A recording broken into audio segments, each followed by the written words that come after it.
Assalamualaikum, Ana Esmironi, made in Saudi. Maniniwala ba kayo na isang buong manok para sa akin lang? Minsan ako din hindi makapaniwala. Kasi alam ko medyo madamot ang mga boss ko. Hindi, ganito kasi yun.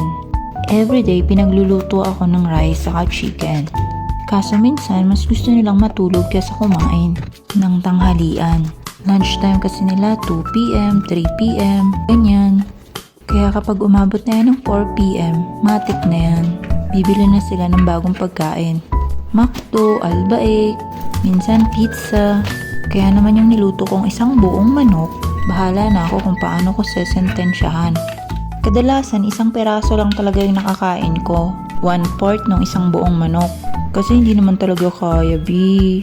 Tapos pagka umaga magluluto na naman ako. At pag wala akong niluto, for example, walang chicken, parang ang laki-laki na ng kasalanan ko. Pero natatawa na lang din ako.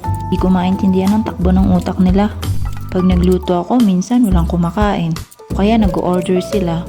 Tapos pag wala naman ako niluto, magagalit. Kesa magreklamo ako, magpasalamat na lang ako. Kahit parang parusa sa akin na ako ang makokonsensya kapag itinapon ko yung pagkain. Mahirap din ang sobrang busog, nakakamatay.